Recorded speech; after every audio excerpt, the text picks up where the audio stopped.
नमस्कार। फाइटर समाचार में आपका स्वागत है। पेश है आज 5 फरवरी सुबह 6 बजे राजस्थान की खास खबरें। ओटीआर और दस्तावेज अपलोड करने में आ रही परेशानी को देखते हुए राजस्थान कर्मचारी चयन बोर्ड ने 2 भर्तियों के लिए आवेदन की अंतिम तिथि बढ़ाई है। वनपाल भर्ती और महिला पर्यवेक्षक भर्ती के लिए अब 11 फरवरी तक ऑनलाइन आवेदन किया जा सकता है।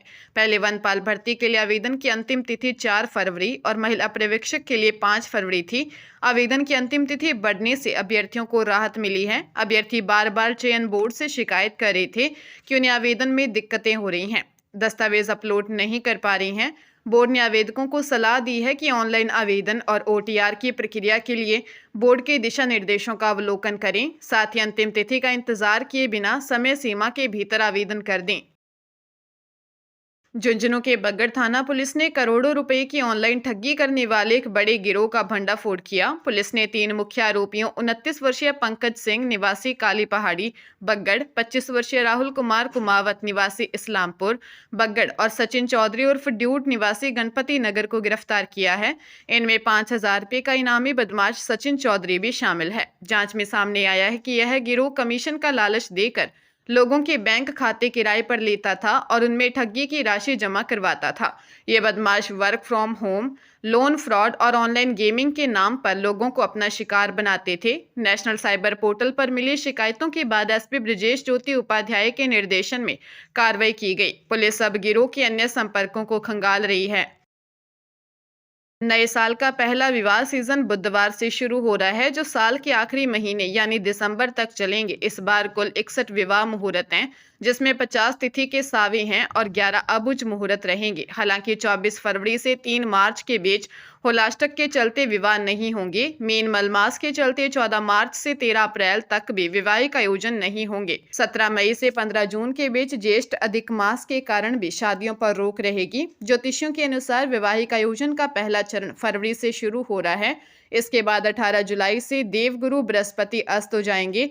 एक सप्ताह बाद ही यानी 25 जुलाई को देव शयन पर चले जाएंगे। साथ ही कुछ समय बाद शुक्र का तारा भी अस्त हो जाएगा, जिसके बाद विवाह का दूसरा चरण 20 नवंबर को देव उठनी एकादशी से शुरू होगा। इस साल 50 मुहूर्त यानी तिथि के सावे हैं।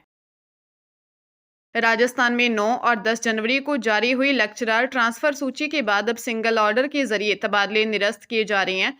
भाजपा और संघ से जुड़े नेताओं की डिजायर भी इस बार अधिक प्रभावी साबित नहीं हुई, जिससे शिक्षा मंत्रालय में शिकायतों और संशोधनों का ढेर लग गया है। सबसे ज्यादा परेशानी संघ पृष्ठभूमि वाले उन शिक्षकों को हो रही है जिन्हें सरकार से बड़ी राहत की उम्मीद थी। विभागीय आदेशों के अनुसार एसआईआर ड्यूटी वाले शिक्षकों के लिए एक कॉमन ऑर्डर निकाला गया था कि वे रिलीव नहीं होंगे, लेकिन इसके बावजूद गुपचुप तरीके से व्यक्तिगत तबादले निरस्त किए जा रहे हैं। कई शिक्षकों को उनकी इच्छा के विपरीत दूर भेज दिया गया है। अब शिक्षकों के सामने दुविधा यह है कि यदि वे नई जगह ज्वाइन नहीं करते तो छुट्टियां खराब होंगी और ज्वाइन करने पर दोबारा तबादला मुश्किल हो जाएगा।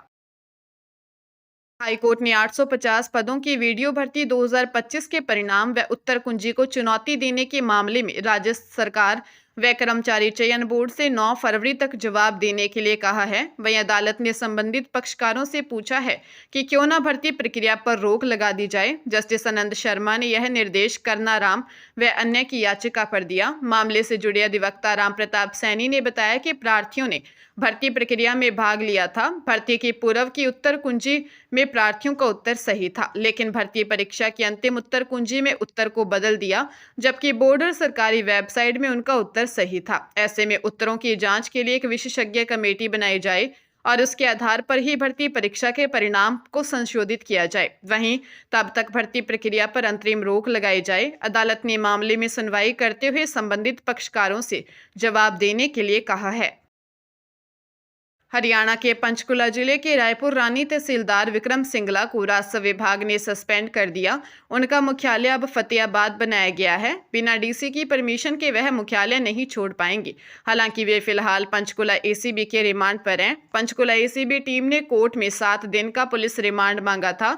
पुलिस ने रिमांड पेपर में कोर्ट को बताया कि अभी दूसरे अधिकारियों से जुड़ी जानकारियां हासिल करनी है तथा तहसीलदार विक्रम सिंगला से रिकवरी भी होनी है। जिसका बचाव पक्ष के अधिवक्ता दीपांशु बंसल ने विरोध करते हुए दलील रखी कि उनसे कोई रिकवरी अब तक नहीं हुई। एफआईआर में भी कहीं पैसे के लेन देन का जिक्र नहीं है। केस डॉक्यूमेंट आधारित है, कहीं कोई शिकायतकर्ता नहीं है। ऐसे में रिमांड अब नहीं दिया जाना चाहिए, जिसके बाद कोर्ट ने 2 दिन का रिमांड मंजूर किया। बीकानेर जिले में एसबीआई बैंक मुरलीधर व्यास कॉलोनी शाखा में नकली नोट जमा कराने का मामला सामने आया। शाखा प्रबंधक पुरुषार्थ पुरोहित निवासी धनरीधर कॉलोनी ने कोटगेट थाने में रिपोर्ट दी कि 2 फरवरी 2026 को खाताधारक श्याम सुंदर बिश्नोई निवासी भूतनाथ मंदिर के पीछे चुंगी चौकी गजनेर रोड बीकानेर द्वारा बैंक में कुल 3,70,300 रुपये नगद जमा कराने हेतु प्रस्तुत किए गए नोटों की मशीन से जांच के दौरान 200 रुपये के 170 नोट जाली पाए गए, जिनकी कुल राशि 35,400 रुपये बताई गई है। बैंक शाखा द्वारा सभी जाली नोटों को जब्त कर बंद लिफाफे में सुरक्षित अभिरक्षा में रख लिया गया है। साथ ही नोट जमा रसीद भी रिपोर्ट से संलग्न साथ की गई थी। कार्रवाई के लिए खाता धारक के आधार कार्ड, पैन कार्ड व खाता विवरण भी पुलिस को उपलब्ध करवाए गए हैं। पुलिस मामले की जांच में जुटी है। पंजाब के अबोहर के गांव भागसर में पैसे के लेन देन को लेकर हुए विवाद ने खूनी रूप ले लिया। यहां कुछ युवकों ने 35 वर्षीय प्रहलाद और उसके दोस्त जग्गा सिंह पर हमला कर दिया। हमले में प्रहलाद की मौत हो गई, जबकि जग्गा गंभीर रूप से घायल है, जिसे बेहतर इलाज के लिए बठिंडा रेफर किया गया है। मृतक के भाई विनोद के अनुसार प्रहलाद ने गांव के ही कुछ युवकों को पैसे उधार दिए थे। जब उसने अपने पैसे वापस मांगे तो आरोपियों ने साजिश के तहत उस पर हमला कर दिया। प्रहलाद अपने पीछे पत्नी और एक बेटा छोड़ गया है। पुलिस ने शव को पोस्टमार्टम के लिए भेज दिया है और आरोपियों के खिलाफ मामला दर्ज कर लिया है। बहाववाला थाना प्रभारी रविंदर सिंह ने बताया कि आरोपियों को जल्द गिरफ्तार कर लिया जाएगा।